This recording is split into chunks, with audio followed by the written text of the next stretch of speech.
I'm sitting in a small diner in rural Appalachia, late October afternoon, and the man across from me looks like he's been carrying a secret for 50 years. He's in his late 70s, hands weathered from decades of work, eyes still sharp. We've been talking for about 10 minutes when he leans forward and says the thing that brought me here. Back in 1974, he and 4 friends saved a Bigfoot infant and raised it for nearly 2 years in an abandoned cabin deep in the mountains. The story he tells me over the next few hours is the kind that makes you question everything you thought you knew about what's possible in these hills. But he doesn't start at the beginning. He starts with the night he thought he was going to die. It was 1975. He'd hiked up to the cabin alone. It was his turn on the rotation, carrying supplies for what should have been a 4-day stay.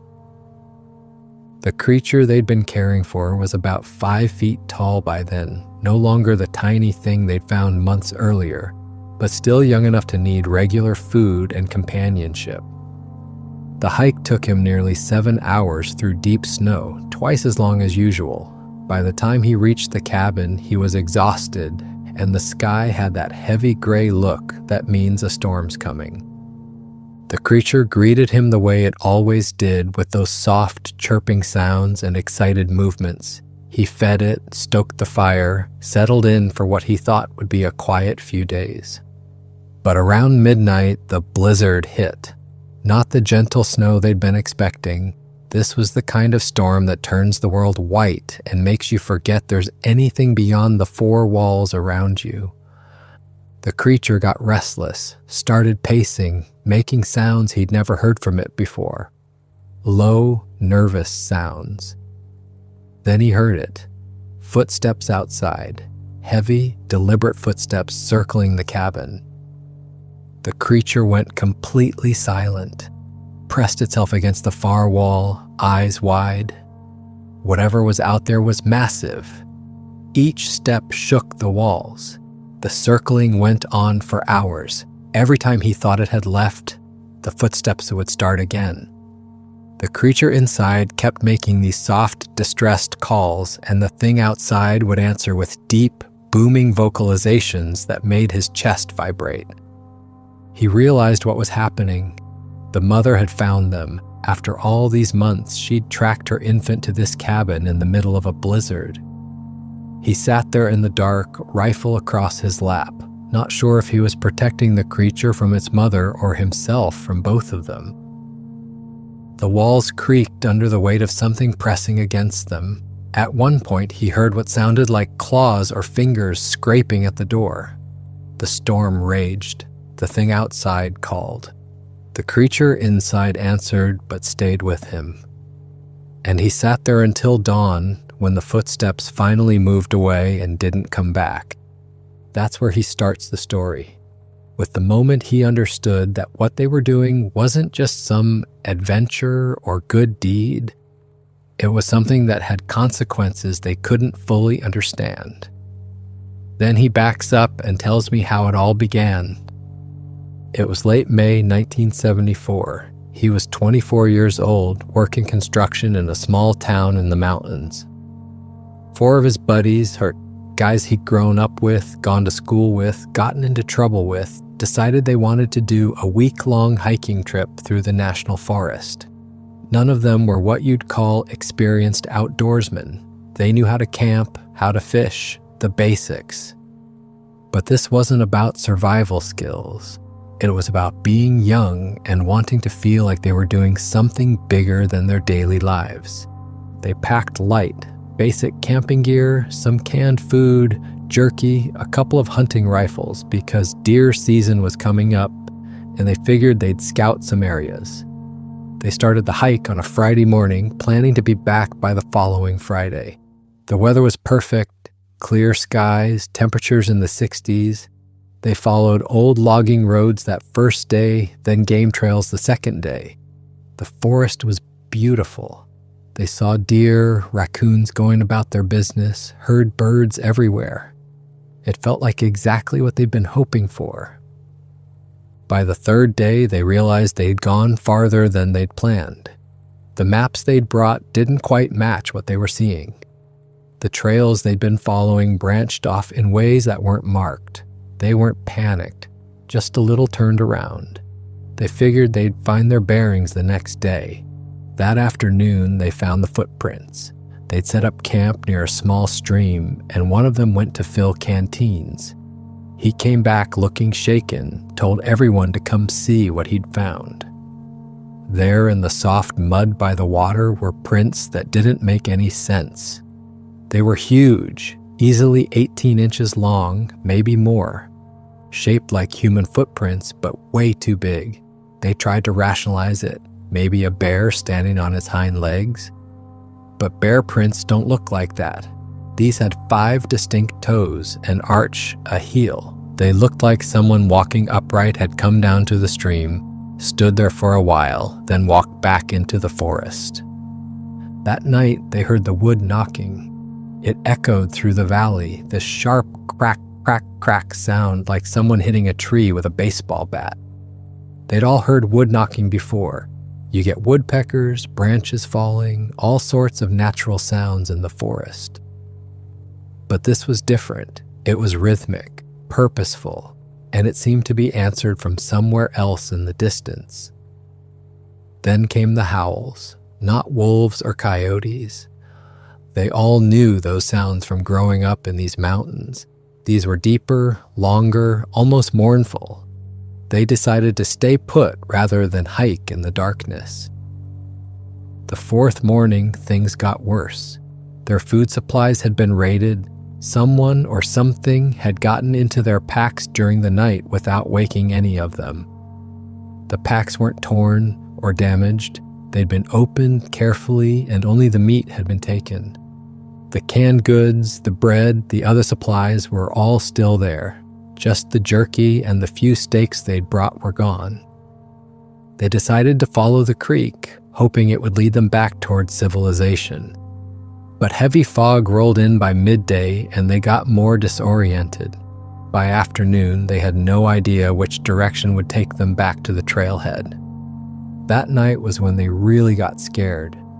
They'd made camp in a small clearing surrounded by thick forest on all sides. After dark, they heard movement in the trees around them. Multiple large animals from the sound of it, just beyond the reach of their firelight. They could see eyes reflecting the flames. Too many eyes to count, moving around the perimeter of their camp in a slow circle. Whatever was out there stayed just outside the light. They kept the fire burning high and took turns on watch. Every time someone thought the animals had left, they'd hear movement again or catch those reflected eyes watching from the shadows. By morning, the animals were gone, but the men were exhausted. They needed to find their way out, but also needed to figure out where they were. They decided to climb a ridge to get a view of the surrounding area, maybe spot some landmarks. That's when the accident happened. One of them, his buddy who'd been friends with him since grade school, was climbing a steep section when his foot hit loose rocks. He went sliding down about 20 feet, hit hard at the bottom. His ankle was twisted badly, swelling up almost immediately. He couldn't put weight on it. They helped him up, tried to keep moving, but it was slow going, and they'd slid down into a ravine with steep sides on both ends. They were essentially trapped at the bottom with an injured man. They spent the rest of that day trying to help their friend climb out of the ravine, but every attempt ended with him in too much pain to continue. By late afternoon, they'd accepted they'd have to camp there for the night and try again the next day. That's when they heard the crying. It was high-pitched, almost like a baby or a small animal in distress. At first, they thought maybe it was a bird or a fox kit, but the sound kept going. This continuous whimpering and crying that didn't sound quite like anything they'd heard before. They followed it to the base of a huge oak tree at the ravine's edge. And there, huddled in the roots, was the creature. He tells me this part slowly, like he's still trying to make sense of what he saw. It was small, maybe 2.5 feet tall, definitely not full grown. Covered in dark brown fur, matted and dirty. Its face was almost human, but not quite. Large eyes, bigger than a human baby's eyes, and they were looking right at them with this expression that was unmistakably fear and desperation. It was shivering, clearly malnourished, weak. It couldn't have been there for more than a few days, but those days had taken a toll. They stood there staring at this thing that shouldn't exist, and it stared back at them. His injured friend was the one who finally said what they were all thinking. They couldn't just leave it there to die. It was a living creature, helpless and alone. One of the others argued they should get out of there, not get involved with something they didn't understand. But his injured friend was insistent. Maybe it was because he was hurt himself, vulnerable, and he saw that reflected in this creature. Or maybe he just had a bigger heart than the rest of them. Either way, he said if they left it, he'd never forgive them. So they approached it carefully. It was too weak to run. One of them pulled off his spare jacket and wrapped it around the creature. It didn't resist, just made these soft sounds that could have been relief or resignation. They tried giving it water from a canteen. It drank like it hadn't had water in days, gulping it down so fast they had to pull the canteen away to keep it from making itself sick. They gave it some jerky. It ate slowly, watching them the whole time with those huge eyes. They made camp right there in the ravine. The creature stayed close to their fire, curled up in the jacket, occasionally making soft chirping sounds. That night, they heard the calls again. Massive, booming calls from somewhere above them, echoing through the ravine. The creature inside made distressed sounds but was too weak to call back loudly. Something huge was up there searching. The calls went on for hours, getting closer sometimes, then farther away. The men sat there terrified, rifles ready, not sure what they'd do if whatever was calling found them. Eventually, near dawn, the sounds moved off into the distance and didn't return. The next morning, they managed to help their injured friend out of the ravine. It took most of the day and a lot of pain, but they got him up and moving. The creature followed them. It stayed a few feet behind, moving slowly because it was still weak, but clearly unwilling to be left alone. They fed it berries they found, some roots they dug up, whatever looked edible. It accepted the food, made eye contact with them, started to trust them. They still heard sounds in the distance. Those same calls, the wood knocking, whatever had been looking for the creature was still out there. They kept moving, trying to find their way back while supporting their injured friend and keeping the creature fed. On the 7th day, they found the cabin. It was old, probably built by loggers decades earlier. One room, maybe 12 by 12 feet, with broken windows and a door hanging on one hinge. But the roof was mostly intact and there was a stone fireplace that looked functional. More importantly, it was shelter.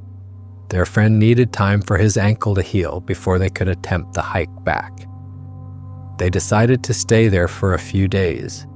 The creature seemed comfortable in the cabin. It curled up in a corner, closer to the fire than any of them would sit, and started making these soft, contented sounds they hadn't heard from it before.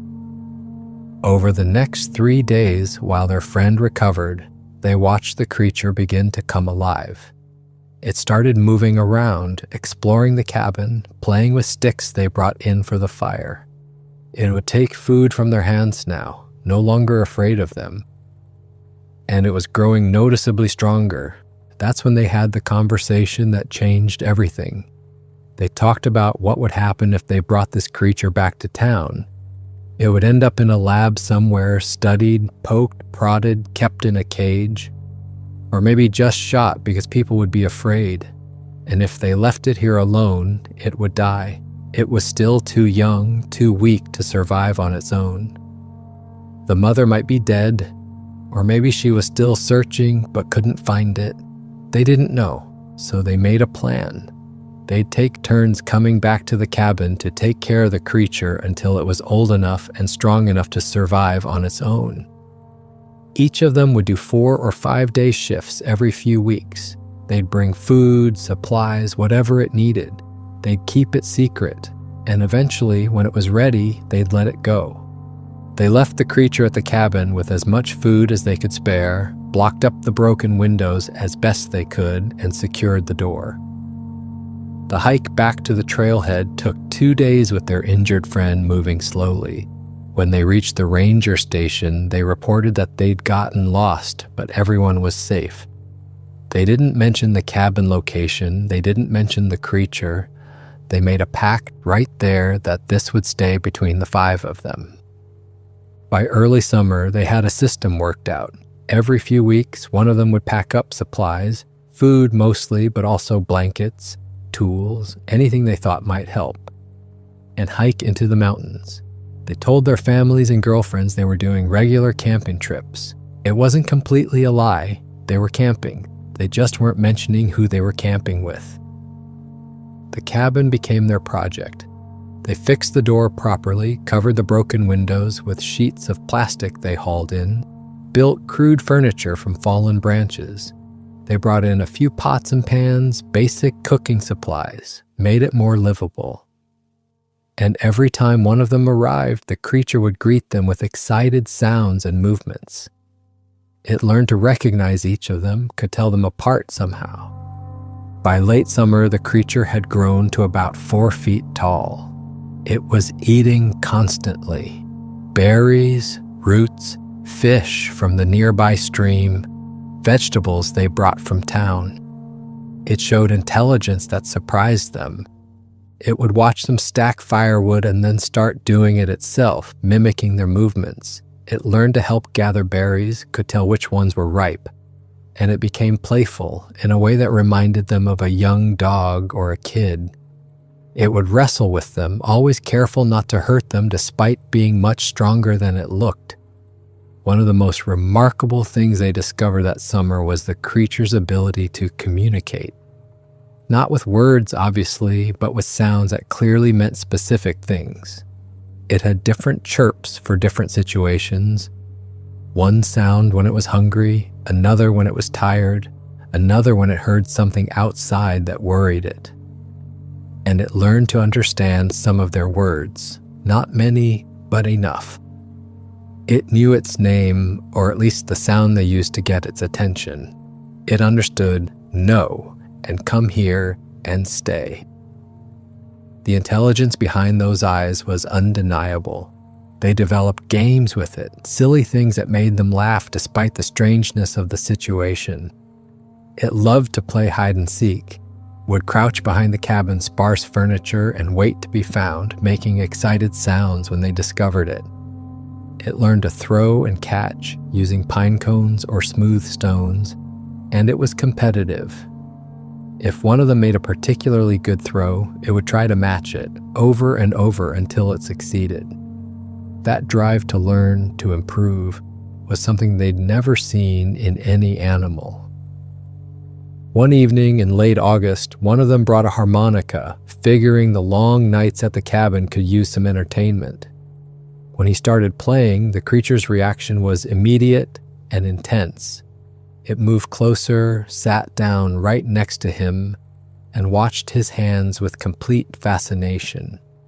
When he finished the song, the creature made a sound they'd never heard before, a soft, almost melodic humming.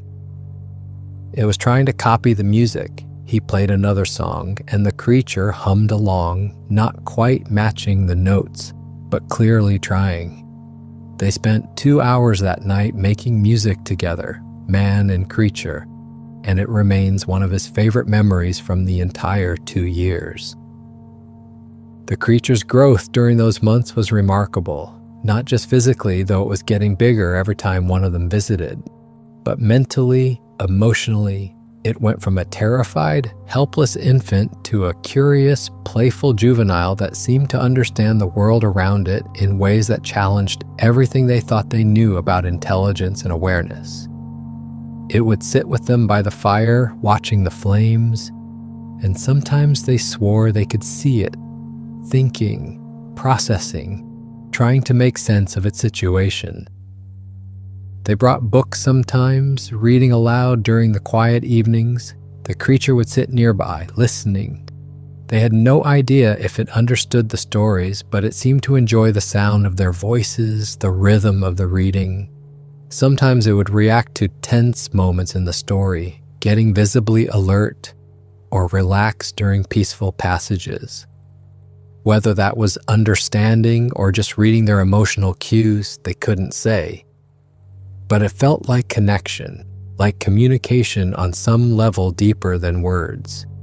The first winter was the real test. Snow made the hike to the cabin brutal. What usually took 3 or 4 hours would take 6 or 7 through deep snow, sometimes longer. They'd arrive exhausted, and the creature would greet them like they'd been gone for months instead of weeks. It was about 5 feet tall by then, too big to really call an infant anymore. Juvenile seemed more accurate, but it still needed them, still relied on the food they brought, the companionship, the safety of the cabin during the worst storms. They brought extra blankets for it, more food than usual because they couldn't make the trip as frequently in the deep snow. The creature would stay in the cabin during the worst weather, wrapped in blankets near the fire.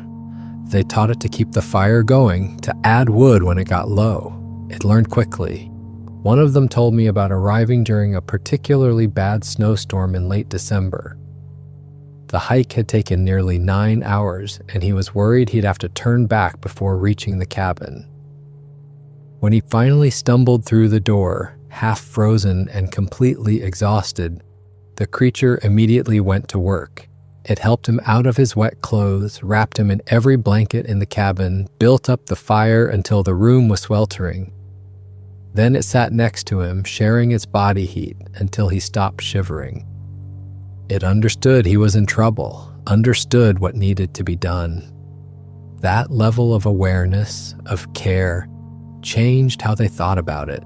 The winter months taught them all sorts of things about the creature they hadn't known before. It didn't hibernate like a bear would. It stayed active all winter, moving around the cabin, going outside even in the coldest weather. Its fur seemed to thicken as the temperature dropped, becoming almost shaggy by January. And it had developed routines. Every morning, it would go outside and do the circuit around the cabin, checking the perimeter, like it was making sure everything was safe. Then it would come back in, build up the fire, and wait for the day to start. They started leaving supplies at the cabin that could last between visits: dried meat, canned goods, root vegetables stored in a cool corner. The creature learned to ration the food to make it last. It never ate everything at once, even when they weren't there to stop it.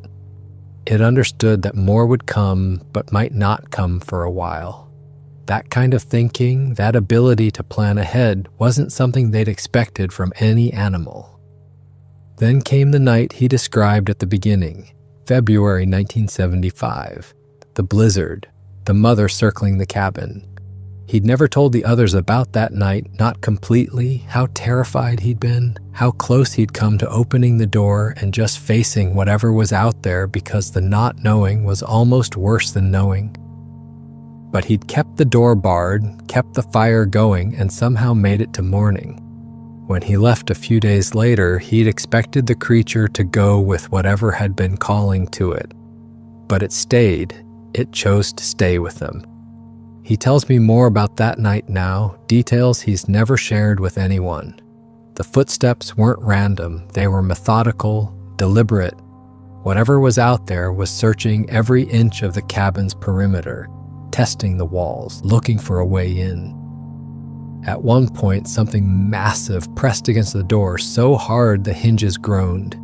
He'd braced his back against it, rifle in one hand, sure the door was going to give way. The creature inside pressed itself into the corner farthest from the door, making these soft, distressed sounds that broke his heart. The thing outside responded to those sounds, not with aggression, but with what could only be described as concern.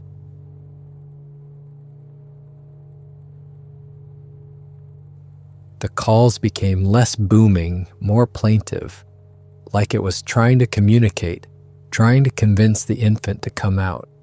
And the infant clearly wanted to respond. It kept moving toward the door, then backing away, torn between two impulses. The man inside realized he was watching something profound, a young creature choosing between its mother and the beings who'd saved its life. He had no way to know what would happen if he opened that door. Would the mother attack him? Would she take the infant and disappear? Would the infant go willingly? These questions tortured him through the long night. Part of him knew the right thing to do was let the mother reclaim her child, but another part of him couldn't bear the thought of the infant going back out into that blizzard, back into a world where it had been helpless and starving when they found it. The storm intensified around midnight. The wind howled so loud he could barely hear the footsteps anymore. The temperature inside the cabin dropped despite the roaring fire. He wrapped the creature in every blanket, held it close to keep it warm. And it clung to him, shaking not just from cold, but from fear and confusion. Eventually, hours before dawn, the footsteps stopped. The calls faded into the distance. The mother had given up or been driven away by the storm. In the gray light of morning, he found tracks in the fresh snow. Massive tracks, at least 20 inches long, circling the entire cabin multiple times before heading back into the forest. Spring 1975 brought new challenges. The creature was 6 feet tall now, definitely not a juvenile anymore. It was stronger than any of them, could lift logs they'd have to team up to move. But it was still gentle with them, still trusted them completely. They'd take short walks around the area together, and the creature would follow along, curious about everything.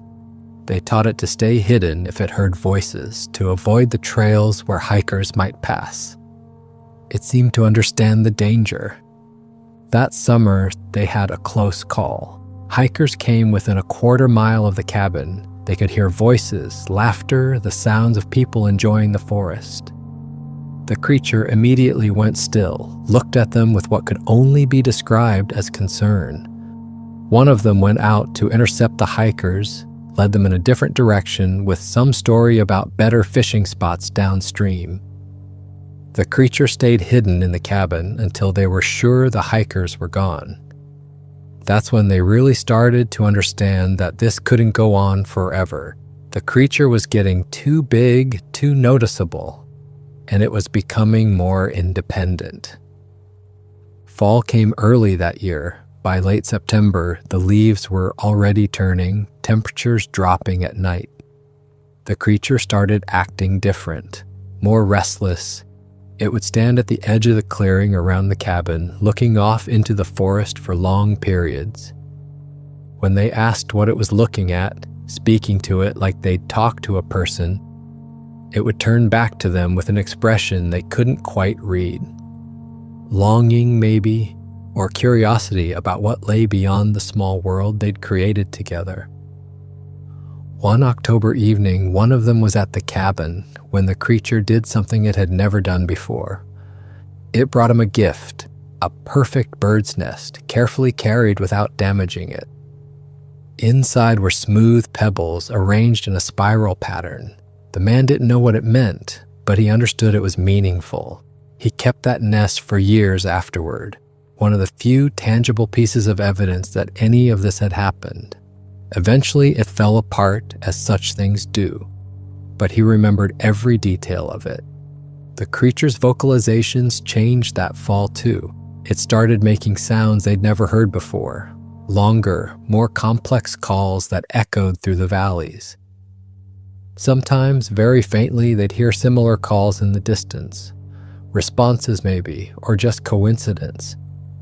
They started to wonder if the creature was trying to communicate with others of its kind, trying to find out if it was alone in the world. The thought that it might be the only one, that its mother might have died looking for it, haunted them. By the second winter, 1975 into 1976, the creature was nearly 7 feet tall. It would leave the cabin for hours at a time, coming back with food it had found on its own, roots, nuts, even small animals it had caught. It didn't need them for survival anymore. Not really. It could have left any time, but it kept coming back. They'd arrive for their shifts and it would be there, waiting for them, greeting them like family. One time that winter, one of them arrived to find the creature had repaired part of the cabin roof that had started to leak. It had dragged branches over, woven them together in a way that actually worked.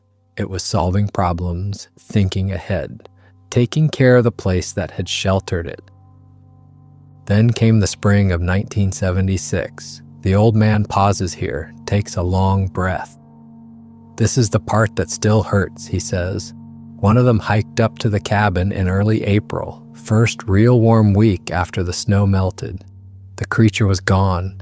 The cabin was neat, orderly, and there, on the makeshift bed they'd built, was the jacket, the one they'd wrapped it in that first day almost 2 years earlier. It was folded carefully, deliberately. Next to it was a stack of smooth river stones arranged in a pattern, like something you'd see in those Japanese gardens. A gift, maybe, or just a way of saying goodbye. He waited at the cabin for 2 days, hoping the creature would come back. It didn't. They found tracks leading deeper into the wilderness, tracks so large they could barely believe they'd come from the small thing they'd found in that ravine. The creature had left to find its own kind, or to live the life it was meant to live, or maybe just to see what else was out there. They didn't know. They never saw it again. The 5 of them kept visiting the cabin for another year, just in case, but the creature never returned. Eventually, they stopped going. Let the forest reclaim the cabin. One of his buddies passed away in the 90s, another in the early 2000s. 2 more moved away, started families in other states. He's the only one left in the area now. The only one who still hears the wood knocking sometimes when he's out in these mountains and wonders. Those continued visits in 1976 and 1977 were hard, he says. Each time one of them made the hike up to the cabin, hoping to find the creature had returned, and each time finding the place empty, it reinforced the finality of the separation. They'd leave food anyway, just in case. They'd check for tracks, for any sign the creature had been back. Nothing. The cabin got colder, emptier. What had been a place of warmth and companionship became a monument to something lost. The last time any of them visited was spring of 1978. By then, the cabin was already deteriorating. The door they'd fixed so carefully was hanging loose again. Animals had gotten inside, scattered the few supplies they had left. The makeshift furniture was falling apart. They stood there looking at this place that had meant so much to them, and they knew it was time to let it go. They took the jacket, the one the creature had left behind, and buried it under a cairn of stones near the cabin, a marker for something that had happened there, even if no one would ever know what it meant. He's never told the story before, he says, not to his wife, not to his kids, not to anyone. The 4 other men kept the secret too, as far as he knows. But now he's in his late 70s, and he wanted someone to know what happened, not to prove anything or convince anyone, just to have it recorded somewhere that for nearly 2 years, 5 young men raised a creature that wasn't supposed to exist, that they found something helpless and scared and chose to help it rather than exploit it or destroy it.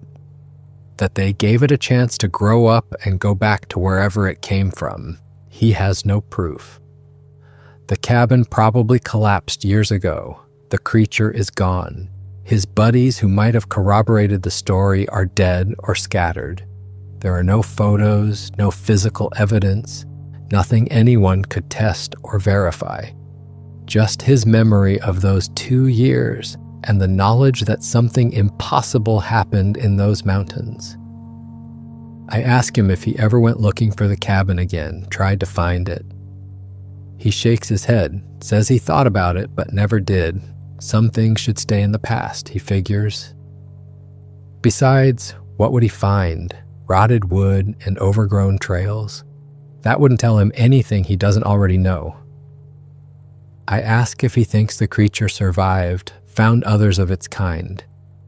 He's quiet for a long moment. Then he says he hopes so, hopes it found a family, found where it belonged, but he doesn't know. He just knows that on certain quiet nights when he's out in the woods, he'll hear that wood knocking sound echoing through the valleys, and he'll stop and listen, wondering if maybe, somewhere out there, the creature he helped raise is living the life it was meant to live. Before I leave, I ask him one more question. Does he regret it? Any of it? The risk they took, the secret they kept, the 2 years they spent hiking into those mountains over and over? He doesn't hesitate. Says no, not for a second. Says those were some of the best days of his life, even though he was terrified half the time. Says there's something about helping a creature survive, watching it grow and learn and eventually choose its own path. That changes you, makes you understand that the world is bigger and stranger than anyone wants to admit. He talks about the lessons he learned during those 2 years, about patience, about compassion, about keeping promises even when no one would know if you broke them, about the privilege of witnessing something impossible, about understanding that intelligence and awareness can take forms we don't expect. The creature taught him things he couldn't have learned any other way, taught all 5 of them things that shaped the rest of their lives.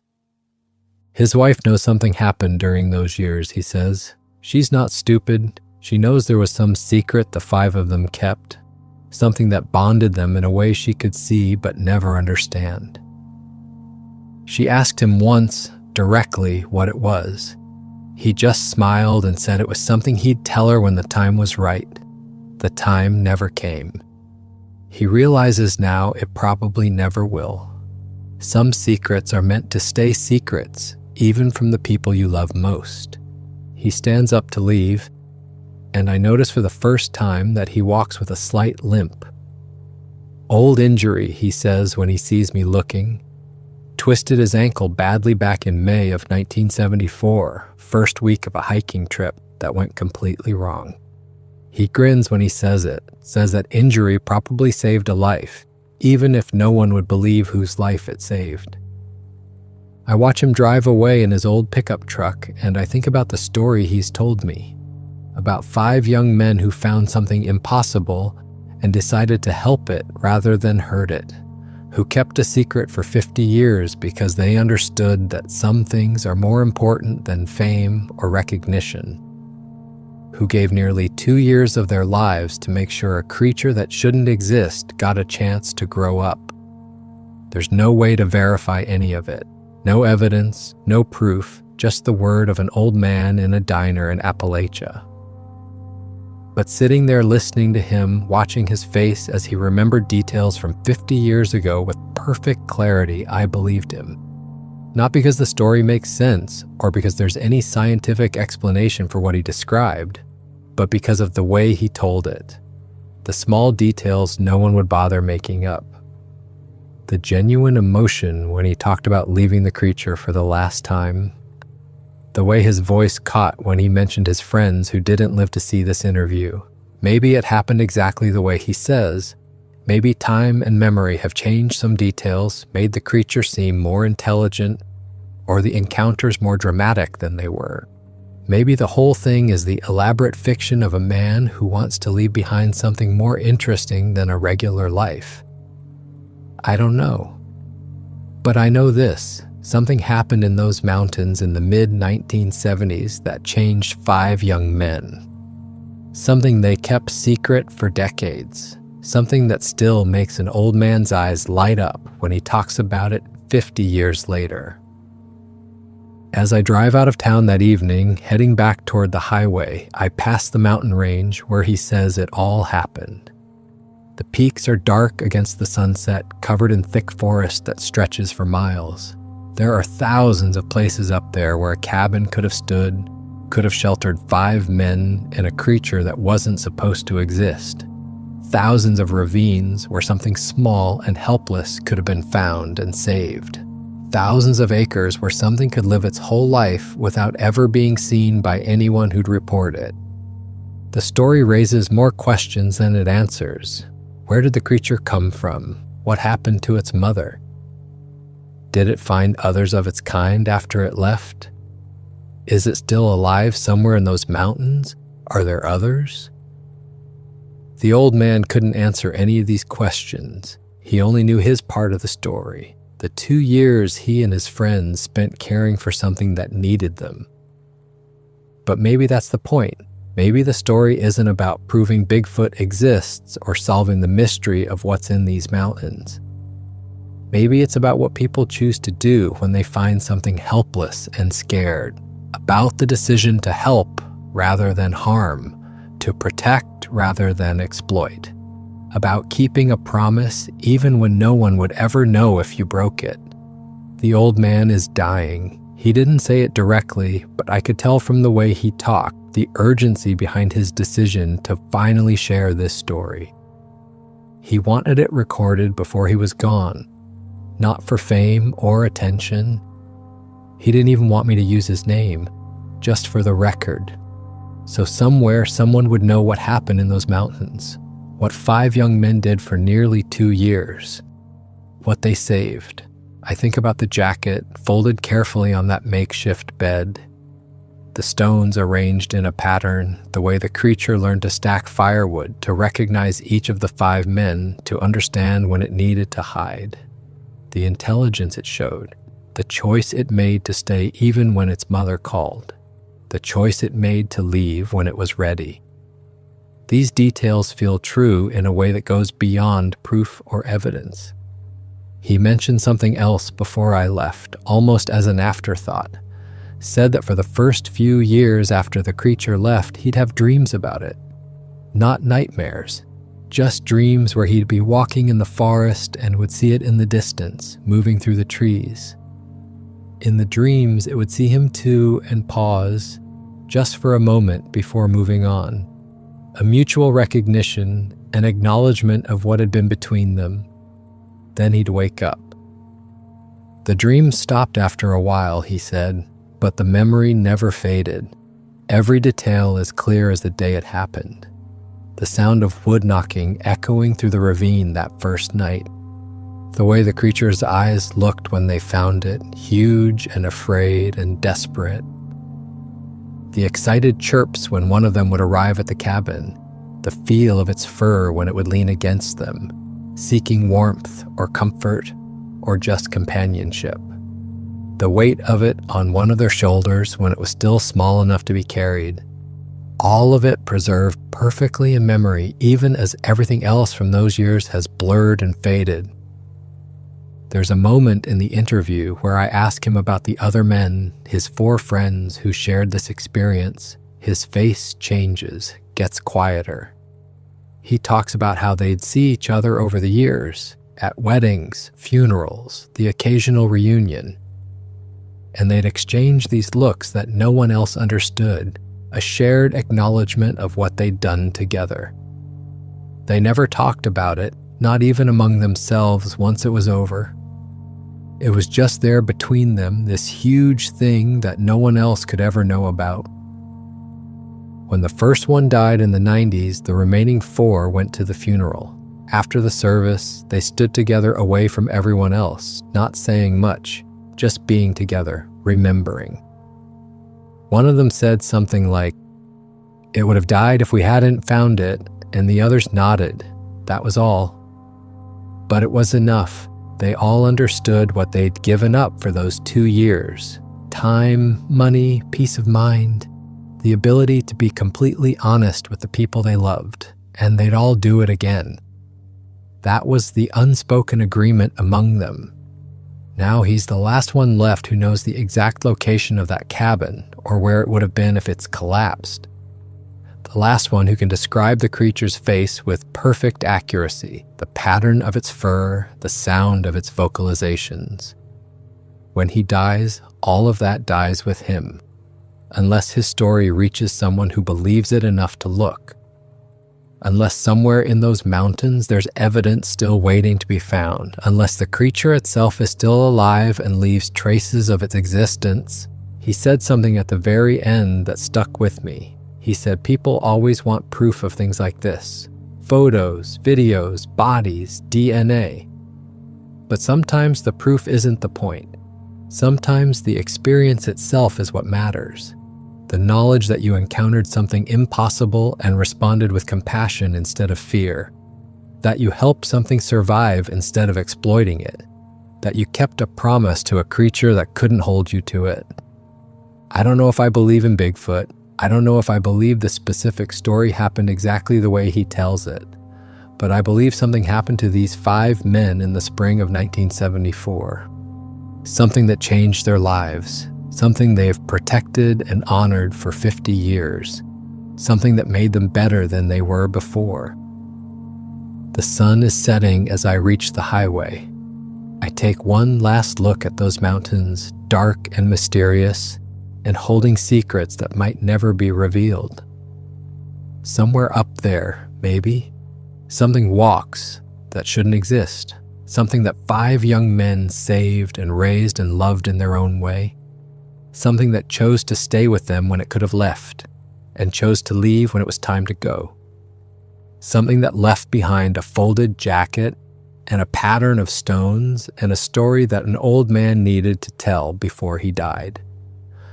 Whether anyone believes it doesn't matter. It happened, and now it's recorded. The story of how a group of hikers claim they saved a Bigfoot infant, how they raised it in an abandoned cabin for nearly 2 years, how they kept it secret for 5 decades, how one of them finally decided the world should know, not for glory or attention, but simply because it was true. I think about the night in February 1975 when the mother circled the cabin in a blizzard. How terrified he must have been.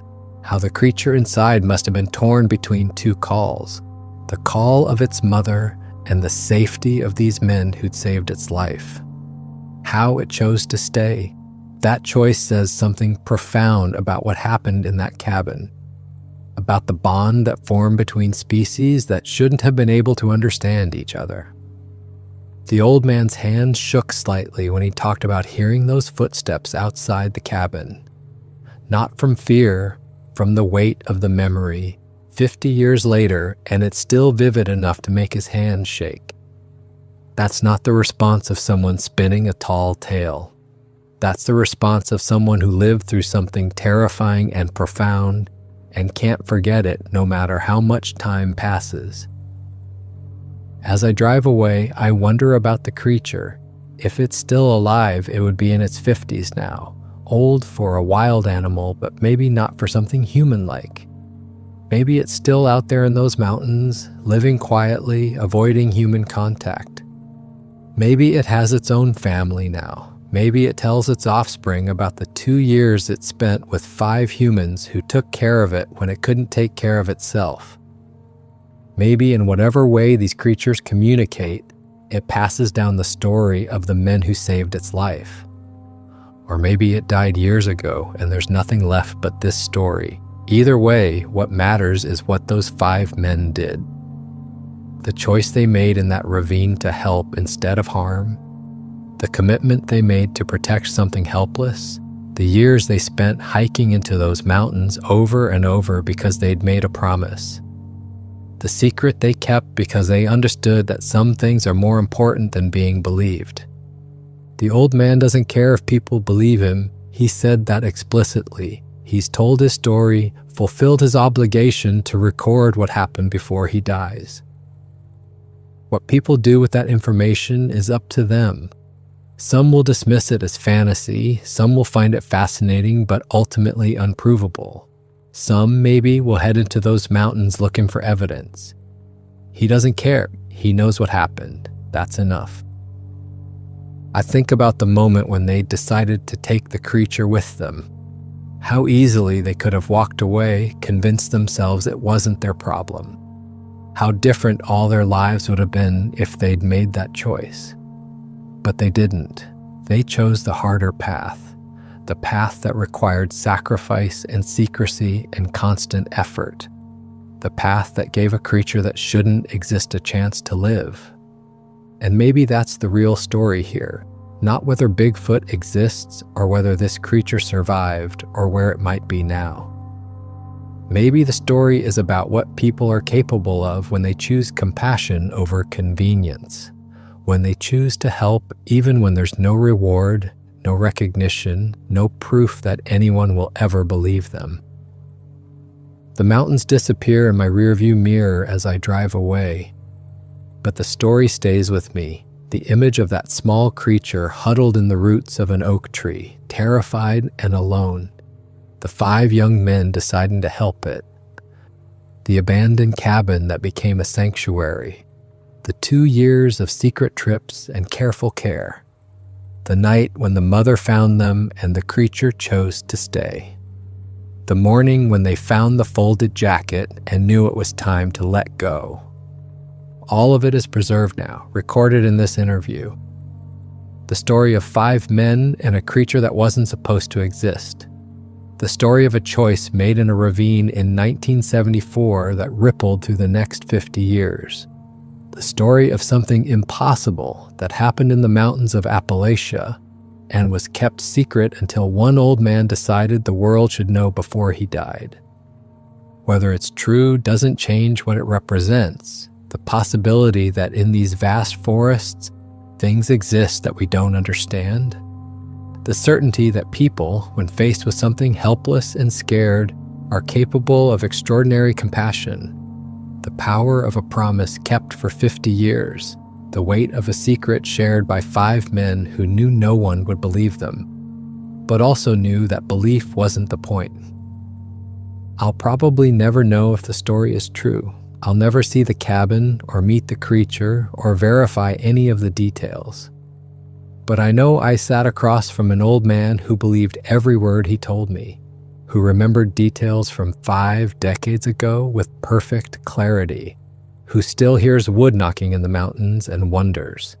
And that, in the end, might be all the proof anyone needs. For more interesting stories, check this out.